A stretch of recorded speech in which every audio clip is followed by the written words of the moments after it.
جی، جیسا کہ آپ دیکھ رہے ہیں پیچھے اس وقت پروٹیسٹ ہو رہا ہے سول سوسائٹی اسلام آباد اور ہزارہ کمیونٹی سے اس وقت یہاں پہ لوگ موجود ہیں جو 2013 میں دو میسو واقعات ہوئے تھے بہت اندوہناک، جس میں ایک واقعہ ہوا تھا 10 جنوری 2013 کو، ایک ہوا تھا 16 فروری 2013 کو علمدار روڈ اور کرانی روڈ کے مقام پہ۔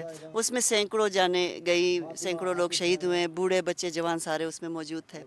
اب یہ ایک واقعے کی ہم بات کرتے ہیں جس میں بہت زیادہ ڈیتھس ہوئی ہیں، بہت زیادہ لوگ شہید ہوئے، لیکن ہم اوورال اگر بات کریں پچھلے 23 سالوں سے 2 دہائیوں سے زیادہ ہو گیا ہے کہ ہزارہ نسل کشی کا جو ہے سلسلہ ایک سسٹمیٹک طریقے سے چل رہا ہے، اور جتنی بھی گورنمنٹ گزری ہے کسی نے ابھی تک اس سلسلے میں کوئی بھی ایسا مثبت رول پلے نہیں کیا کہ وہ اس دہشت گردی کو روکنے کے لیے کوئی ایسے اقدامات اٹھائے کہ واقعی میں دہشت گردی رک جائے۔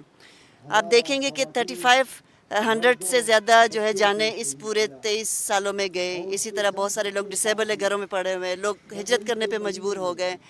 اب سوال یہ ہے کہ 23 سال کے اتنے لمبے مدت میں کسی بھی گورنمنٹ نے کوئی بھی ایسا قدم نہیں اٹھایا جس سے مجرم یا تو سامنے آ سکے یا پھر جو ہے ان کو سزائیں دی جا سکے۔ جو ٹی ٹی پی کے ادارے ہیں انہوں نے باقاعدہ علی الاعلان سینہ ٹھوک کر ان واقعات کی ذمہ داری بھی قبول کی، اور یہ بھی پتہ تھا کہ کون یہ سارا کچھ کر رہا ہے، اور یہ بھی پتہ تھا کہ ان کے سپورٹرز کون ہیں۔ اس کے باوجود ابھی تک کسی کو کٹہرے میں نہیں لایا گیا، نہ کسی کو گرفتار کیا گیا۔ یہاں آج 9ویں برسی ہے 2013 میں جو شہادات ہے، اور اوورال میں کہوں گی تمام شہداء کے لیے جتنے بھی ہزارہ کمیونٹی سے تعلق رکھتے ہیں، اور یہ یاد دہانی ہے کہ ہم ان واقعات کو نہیں بھولیں گے۔ لوگ تو آج کچھ ہوا کل بھول جاتے ہیں، لیکن جو ہمارے ساتھ مظالم ہوئے ہیں یہ واقعات ہم نہ کبھی بھولیں گے اور نہ ہی بھولنے دیں گے، اور نہ ہی کبھی معاف کریں گے۔ اب ٹی ٹی پی کے نمائندوں کے ساتھ ریسنٹ آپ ڈیولپمنٹ دیکھیں کہ جو موجودہ گورنمنٹ ہے انہوں نے تو معاہدے بھی کر لیے، معافی نامے بھی کر لیے، ان کے قیدیوں کو بھی چھوڑ دیا، احسن اللہ احسان جو ہے وہ اس کو بھی ریلیز کر دیا۔ تو یہ تو مطلب بھاگ نہیں گیا، ریلیز کر دیا گیا، ٹھیک ہے نا؟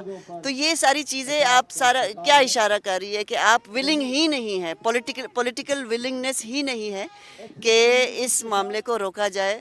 اب یہ ہے کہ ہم بھرپور الفاظ میں یہاں پہ مذمت کر رہے ہیں کہ ہم ہمیشہ یہاں پہ کھڑے رہیں گے اور بھولنے نہیں دیں گے آپ لوگوں نے جو ہزارہ کمیونٹی کے ساتھ زیادتی کی ہے۔ مطالبہ یہی ہے کہ ایک فیکٹ فائنڈنگ مشن جو آفیشیل ہو وہ بھیجا جائے، اور ہزارہ نسل کشی سے متعلق جتنے بھی حقائق ہیں ان کی باقاعدہ رپورٹ بنائی جائے، لوگوں کے سامنے لائی جائے تاکہ لوگوں کو اس کی حقیقت کا پتہ چل سکے۔ نے اپنے سوال میں 3-4 ایسے ایشوز اٹھا لیے کہ بجائے اس کے کہ میں آپ کے سوال کا جواب دوں، میں پہلے آپ کی تصحیح کر دوں۔ آپ نے کہا حکومت نے کوئی اقدام نہیں اٹھائے، تو حکومت سے آپ کی مراد پرائم منسٹر عمران خان ہے؟ کیا وہ اقتدار میں ہیں؟ کیا وہ کوئی انفلوئنس رکھتے ہیں، کوئی اتھارٹی رکھتے ہیں، کوئی پاور رکھتے ہیں؟ پہلا تو میرا سوال آپ سے یہ ہے، آپ کے سوال کے جواب میں۔ دوسرا، آپ نے دکھتی رگ پر ہاتھ رکھا، مچھ کا ذکر کیا۔ مچھ وہی جگہ ہے جہاں پر عورتیں اور بچے اور بوڑھے اپنی میتیں لے کر بیٹھے ہوئے تھے شدید ٹھٹھرتی ہوئی سردی میں، برف باری میں، اور پرائم منسٹر عمران خان نے کہا تھا میری انا کا مسئلہ ہے، میں نہیں جاؤں گا، بلیک میل نہیں ہو جاؤں گا۔ لیکن وہ عورتیں، نہتی عورتیں بلیک میل کسی کو کر سکتی ہیں؟ اپنی میتوں کے سوگ میں اور روگ میں رو کر برف میں بیٹھی ہوئی وہ بلیک میل کسی کو کرنے کے لائق ہیں، یا ان کے پاس کوئی اقتدار ہے بلیک میل کرنے کے لیے؟ تو میں آپ سے سوال پوچھتی ہوں کہ آپ نے اپنے سوال میں ملٹری اسٹیبلشمنٹ کا نام کیوں نہیں لیا؟ آپ ڈرتے ہیں؟ میڈیا ڈر گیا ہے پاکستان کا؟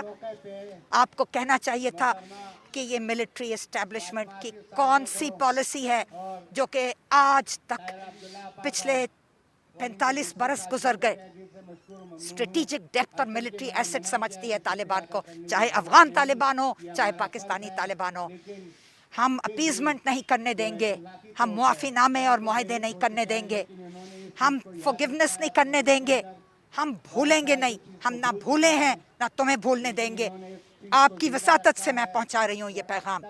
مت سمجھو کہ ہم بھول گئے، نہ ہم بھولے ہیں نہ تمہیں بھولنے دیں گے، نہ تمہیں معافی ناموں پر دستخط کرنے دیں گے، نہ کسی اپیزمنٹ معاہدے پر دستخط کرنے دیں گے۔ خبردار، یہ ہمارا ملک ہے۔ 10 جنوری 2013 پورے 9 سال گزر گئے، ہزارہ کمیونٹی کے اوپر دہشت گردوں نے حملہ کر کے ان کے سینکڑوں مرد، خواتین اور بچوں کو شہید کیا، اور اس چند ہفتے کے بعد فروری 2013 میں اسی طرح کا ایک واقعہ پھر ہوا۔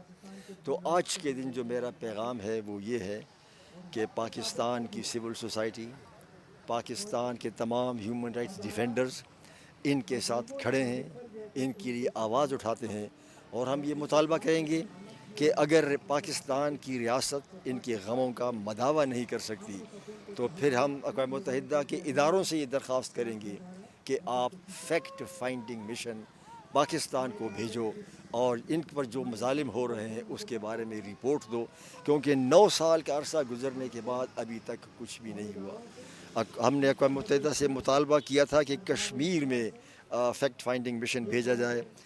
اس وقت بھی چاہیے تھا ہم کو کہ اگر ہم انڈیا کے کشمیر میں فیکٹ فائنڈنگ مشن آ رہا ہو تو پاکستان کو بھی چاہیے کہ وہ بھی اپنا ہیومن رائٹس ریکارڈ کسی سے چھپائے نہ اور کہے کہ آؤ ہمارے ہاں بھی دیکھو۔ تو آج کے دن میرا یہی پیغام ہے، اور ہم یہ کہنا چاہتے ہیں کہ دامے درمے سخنے ہم ان لوگوں کے ساتھ کھڑے ہوں گے۔